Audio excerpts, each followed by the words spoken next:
Bapak Presiden, Panglima Besar, pemimpin besar revolusi yang sangat kita cintai bersama ini, bahwa Angkatan Udara tidak terlibat di dalam persoalan ini.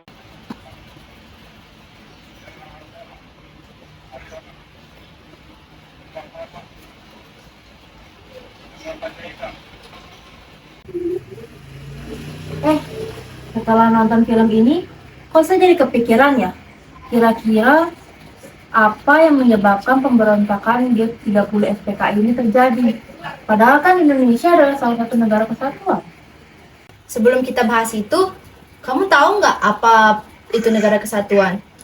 Negara kesatuan, setahu saya negara kesatuan adalah salah satu negara tunggal yang kekuasaan tertingginya berada di pemerintahan pusat, iya kan? Tepat sekali. Kalau membahas tentang negara kesatuan, kira-kira ciri-ciri dari negara kesatuan itu apa ya? Ciri-ciri dari negara kesatuan itu yang pertama, wilayah itu terdiri atas daerah-daerah. Yang kedua, dia mengalami sistem sentralisasi pusat dan juga daerah. Yang ketiga, dia hanya memiliki satu UUD, satu kepala negara, dan juga satu lembaga negara MPR dan juga DPR. Oh, jadi gitu. Saya jadi kepo deh, selain ciri-ciri, macam-macam negara kesatuan itu apa aja ya? Saya tahu, jadi negara kesatuan itu ada dua macam. Yang pertama, sistem sentralisasi, yang dimana segala bentuk dan jenis keputusannya itu dikoordinasi oleh pemerintah pusat, sehingga pemerintah daerah itu hanya menjalankan apa yang diperintahkan oleh pemerintah pusat. Lalu yang kedua, ada namanya sistem desentralisasi, yang dimana pemerintahan wewenang itu diserahkan oleh pemerintah pusat kepada daerah otonom untuk mengurus atau mengatur pemerintahannya. Berarti Indonesia itu mengalami sistem desentralisasi dong? Ya benar, jadi negara Indonesia itu merupakan negara kesatuan yang menganut asas ke sistem desentralisasi. Wow, Citra, kok pinter banget. Ya dong, kita kan sedang belajar tentang ini di sekolah. Kalau gitu, saya boleh nanya dong. Kira-kira ada nggak sih pasal yang menyatakan bahwa negara Indonesia itu adalah negara kesatuan? Ada. Saya tahu ini. Seingat saya, negara Indonesia dinyatakan sebagai negara kesatuan itu dinyatakan dalam UUD NRI 1945 pasal 1 ayat 1 yang berbunyi negara Indonesia itu adalah negara kesatuan yang berbentuk republik. Berbentuk republik, itu maksudnya apa ya? Jadi, bentuk pemerintahan itu dibedakan menjadi dua, yaitu republik dan monarki. Republik yaitu adalah pemerintahan yang dipimpin oleh seorang presiden, sedangkan monarki itu adalah pemerintahan yang bersifat kerajaan dan umumnya dipimpin oleh seorang raja, ratu, kaisar, atau sultan. Oh begitu. Kalian mau nonton film lain nggak? Boleh? Film apa? Horor yuk. Ayo.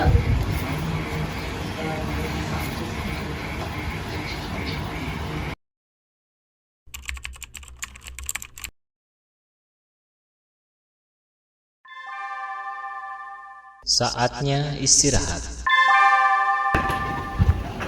Kalian lagi ngapain? Belajar. Oh iya, kemarin kan pembahasan kita belum selesai. Nah, selain bentuk pemerintahan, NKRI pasti punya ciri khas kan ya?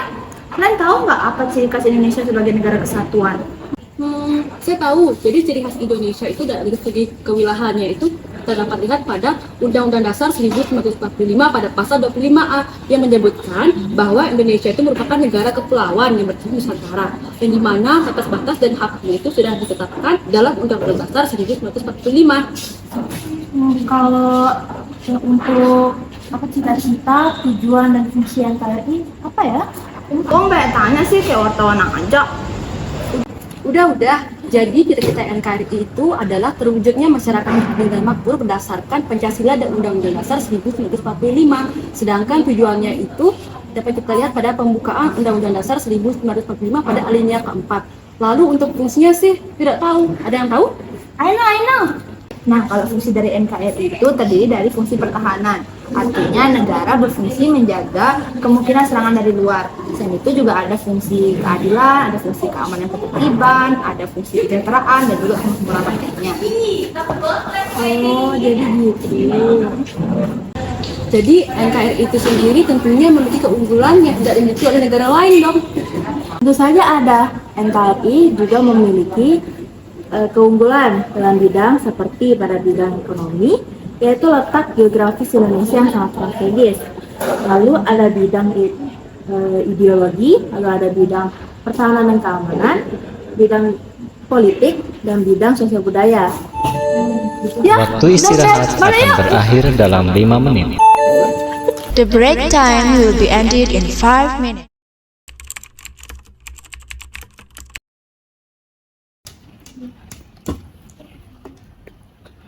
Sekarang giliran kamu. Astaga, iya. Kita kan udah dikasih tugas sama Pak Guru. Tugas apa? Oh iya, tugas Persatuan dan Kesatuan Bangsa Indonesia dari masa ke masa itu kan? Oh iya. Kerjain yuk. Iya, bentar, ambil buku dulu.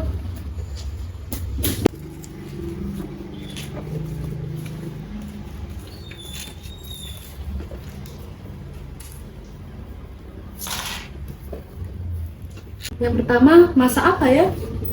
Pertama, pada masa awal kemerdekaan Indonesia, pada tanggal 17 Agustus 1945 sampai 27 Desember 1945.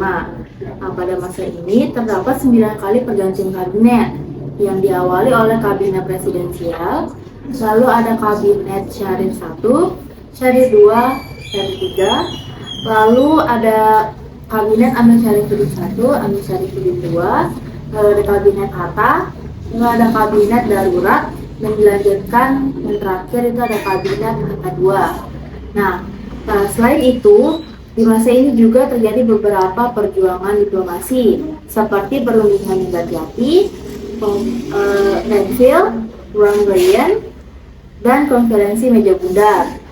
Dan juga pada masa ini terjadi pertempuran di berbagai daerah seperti pertempuran Bandung Lautan Api.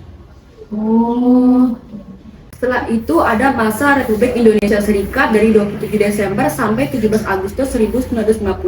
Nah, pada masa itu juga terjadi pemberontakan, yaitu Gerakan Angkatan Ratu Adil atau APRA, lalu pembentukan Andi Aziz, dan pembentukan Republik Maluku Serikat. Setelah itu masa apa lagi ya?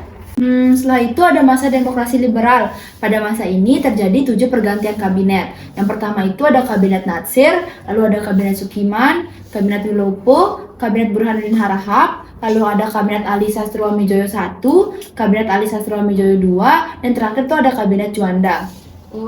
Nah, setelah itu kan ada masa Orde Lama yang terjadi dari 5 Juli 1999 sampai 11 Maret 1966. Nah, pada masa itu terjadi gerakan 30 SPKI.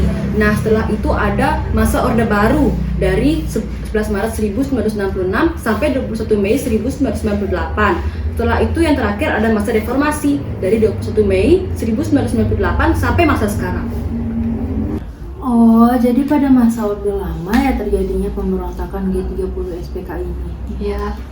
Tapi apa yang menyebabkan pemberontakan ini bisa terjadi? Jadi latar belakang pemberontakan G30 SPKI itu karena keinginan PKI untuk mengubah ideologi bangsa dan juga bentuk negara Indonesia. Walaupun Indonesia itu merupakan negara kesatuan, tetapi dengan adanya perbedaan ideologi, alhasil upaya untuk memperjuangkan cita-cita bangsa itu menjadi bercabang dan juga menimbulkan terjadinya pemberontakan. Oh, jadi itu jawabannya. Kita cepat tulis supaya tugas kita cepat selesai. Tulis dikit.